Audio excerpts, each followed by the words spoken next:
Good morning, boys and girls. This is Miss Linda from Mount Gilead Public Library, and we're getting ready to sing again and read books again. And last week, we did a song, Did You Ever See a Penguin? Do you remember? And we walked like penguins. Did you ever see a penguin, a penguin, a penguin? And they waddle along, okay?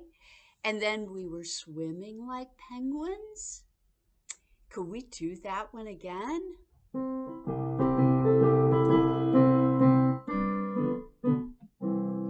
Did you ever see a penguin, a penguin, a penguin? Did you ever see a penguin waddle this way and that? Waddle this way and that way, waddle this way and that way. Did you ever see a penguin waddle this way and that? And then swimming. Did you ever see a penguin, a penguin, a penguin? Did you ever see a penguin swimming this way and that? Swimming this way and that way and this way and that way. Did you ever see a penguin swimming this way and that? Yes, yes, kind of get us warmed up this morning. Our first book is called One Winter's Day by M. Christina Butler. And as we go through this book, there's going to be pictures that are very, very bright. And if you ever take this book out of the library, these feel really nice. And we have mittens and a hat and a scarf. And here's our main character, Hedgehog, Little Hedgehog. You ready? Little Hedgehog was making his bed for the winter when a sudden gust of wind blew him off his feet. It took hold of his cozy nest and tossed him high into the air. Little Hedgehog trembled as the wind whistled around him, and he wondered what to do. He caught hold of his scarf, hat, and mittens before they blew away and tried to find shelter under the tree roots. But wherever he went, the wind blew there as well. I'll have to stay with Badger until this storm has gone, he said at last, pulling his woolly hat firmly over his prickles. Then he snuggled into his cozy scarf, put on his mittens, and with a deep breath, he set off. The wind was even stronger in the meadow. Leaves swirled here and there, and snowflakes filled the air. Little Hedgehog hadn't gone far when he bumped into a family of field mice shivering in the long grass. Look at them down there. They're so cold. I've never known such a storm, squeaked Mother Mouse. The wind has blown our nest far away, and my poor babies are so cold. My home has been blown away as well, said Little Hedgehog. I'm on my way to stay with Badger, but I have just the thing to warm you up. And he took off his woolly hat and gave it to the mice. Look, they're down inside. Oh, wasn't that kind of Hedgehog? Oh, lovely, lovely, they squealed, snuggling down out of the wind. Thank you, Little Hedgehog. Little Hedgehog tucked his nose inside the scarf and ran along beside the racing river. Otter was on the bank, huffing and puffing on his paws. Hello, Otter, shouted Little Hedgehog. What are you doing? Oh, hello, Hedgehog, replied Otter. My fur coat keeps me warm, but my paws are freezing. Oh, no, what do you think Little Hedgehog's going to do? Here, have these, said Little Hedgehog, giving Otter his Mittens. They should do the trick. Thank you, little hedgehog, said Otter. These are great, but shouldn't you be at home in this cold weather? I have no home any more, little hedgehog replied sadly. The wind has blown it away. And running on, he cried, I am going to stay with Badger. By the time little hedgehog reached the woods, the snow was getting deeper. On and on he struggled, picking his way between the snowdrifts as the wind howled around him. A mother deer and her fawn were sheltering in the bushes. Oh, little hedgehog, why aren't you in your nest in this awful storm? She asked. So little hedgehog told mother deer about his nest blowing away. But as he spoke, he saw that the little fawn was shaking with cold. Here, take this, he said, giving the fawn his scarf. How kind you are, said Mother Deer. Thank you, little hedgehog. Oh, the hedgehog is so kind. Little hedgehog pattered on faster and faster. But just as he finally saw the badger's house at the bottom of the hill, he skidded on the icy path. Help, he cried as he went bumping and bouncing through the snow.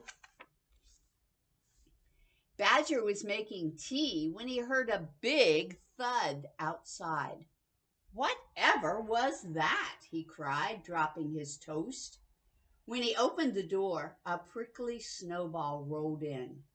Gracious me, he said in surprise, it's Little Hedgehog.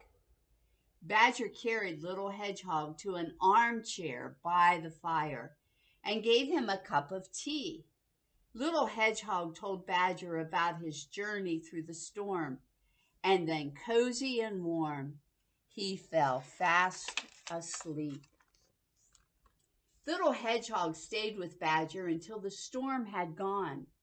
As they walked to where his house had been, Little Hedgehog was very worried. How can I build a strong new nest if all the leaves and twigs have blown away? And there's nothing left, he asked anxiously. I'll help you, said Badger kindly. We're nearly there now. Look at the house. Surprise, came the cry when they turned the corner. Little Hedgehog gasped with delight. The animals he'd met in the storm had made them the coziest nest he'd ever seen. For the kindest hedgehog in the world, they all cried together. Oh, he's the kindest hedgehog in the world. Oh, amazing. Now, some animals hibernate. Did you know that? Some animals don't live out in the weather, in the snow during the winter. They sleep. So, we're going to learn about two of those animals today. And the first one, well, listen and see if you can figure out who the first one is. Do you know who hibernates? Who hibernates? Who hibernates? Do you know who hibernates? It's the great big bear. Do that with me. Who is this animal we're going to read about? Yes, the bear hibernates. Do you know who hibernates? Who hibernates? Who hibernates? Do you know who hibernates? It's the great big bear. And the title of this book is Bear is Not Tired. And it's by Sierra Gavin.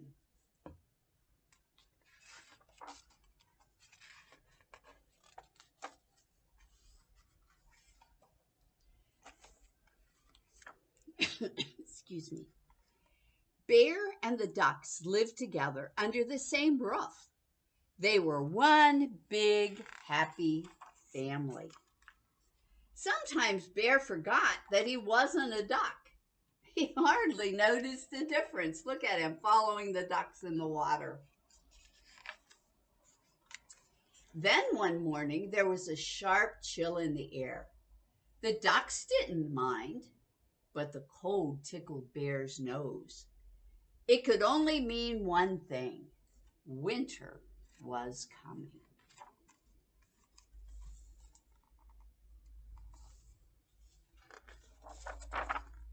Oh my, that page doesn't want to turn.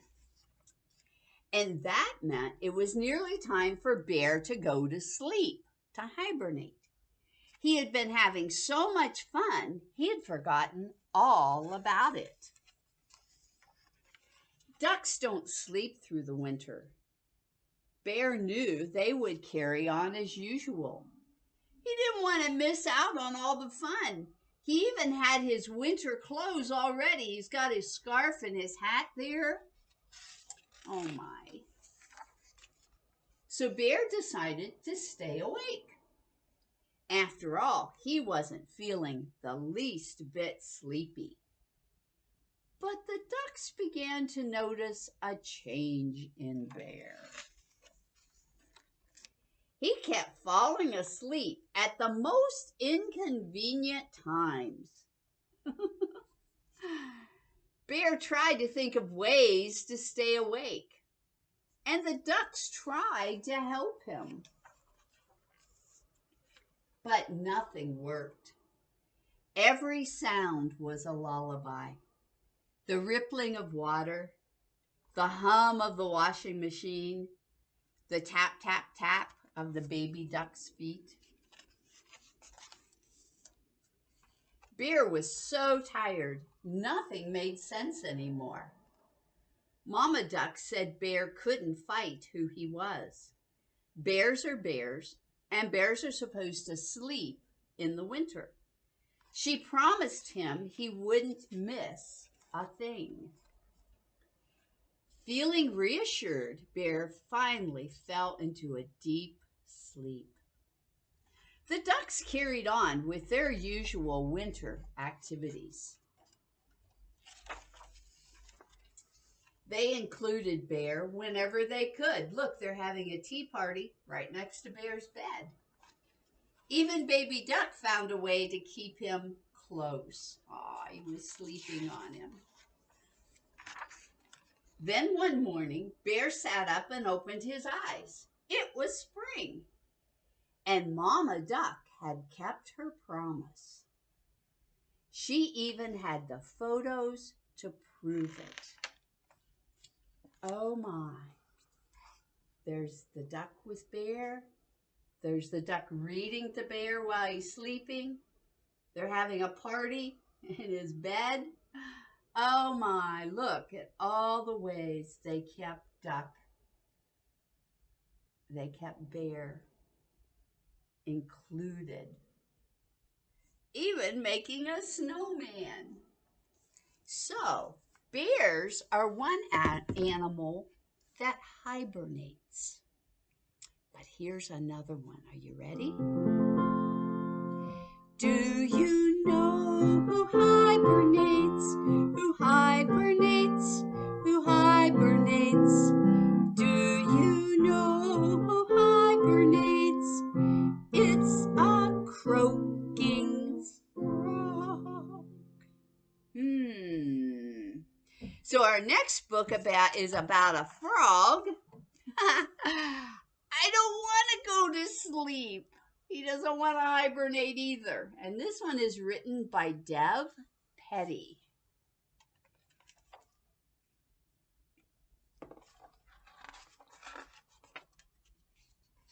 I can't wait for winter. The snow, the fun, Frog says. Why? Oh, Pig told me all about it. I'll skate and drink warm things. Did I mention the snow? Oh my, Frog's expecting so much. And Al says, oh, sorry. You don't get to have fun in winter. Why not? Because you're a frog. Frogs hibernate. I don't know what that means, but I don't like it, said Frog. It means you sleep. Your dad is hibernating now. He is? Well, didn't you wonder where he's been? Well, that explains a lot. I want to be like a cat curled up by the fire. You can't do that. Why not? Frogs like to be warm. There's a fine line between warm and crispy, Al said. But I want to be like a pig. Pigs sleep in a fluffy plaid blanket. You can't do that, said Al. First of all, you could get lost in here. Also, plaid isn't your color. Why not? Mostly, though, I'm taking his blanket. Well, I want to play in the snow like Rabbit. You can't play in the snow. Why not? Ever heard of a snow frog? Oh my, he's caught in a block of ice. No. Want to guess why? That doesn't look fun, does it? Let me explain, Al said. In winter, frogs sink to the bottom of a pond and cover themselves in mud. Here's the snow, here's the ice, here's the water, here's the mud, and here's the frog. Then they sleep there until spring. See? Oh, it doesn't look like he's very excited. So everyone will be having fun while I'm asleep in the mud? Yes, hibernating like our friend Bear. I don't want to be a bear. What's wrong? You're all going to have fun, and I'm going to spend winter sleeping like a cold, muddy bear frog. A bear frog's not a thing. Well, we don't have that much fun in winter. Like, sometimes I burn my tongue on my cocoa. I lost my scarf once. My snowballs aren't actually round. Thanks for trying, guys. Is there anything we can do? Well, there is one thing, Frog said. Thanks for coming, everyone. Just think, it's only 139 days until spring. Did he say 139 days? Look, they're in the mud with him. But they're not going to stay there. Do you know who hibernates? Bears, frogs, slithering snakes, buzzing bees, small black bats, ooh, and stinky skunks are some of the animals that hibernate. And what does it mean to hibernate? They sleep all winter long and wake up in the spring. Let's sing the hibernation song again, okay? And first is going to be the Great Big Bears, and the second is going to be the Croaking Frogs. Are you ready? Do you know who hibernates? Who hibernates? Who hibernates? Do you know who hibernates? It's the Great Big Bears. Do you know who hibernates? Who hibernates? Who hibernates? Do you know who hibernates? It's the Croaking Frogs. Let's do it one more time, and this time do the slithering snakes, okay? Do you know who hibernates? Who hibernates? Who hibernates? Do you know who hibernates? It's slithering snakes. Bye. I'll see you next week. This is Miss Linda at Mount Gilead Public Library. Had so much fun with you today. Enjoy this next week. Maybe you'll get some snow. Who knows? Bye.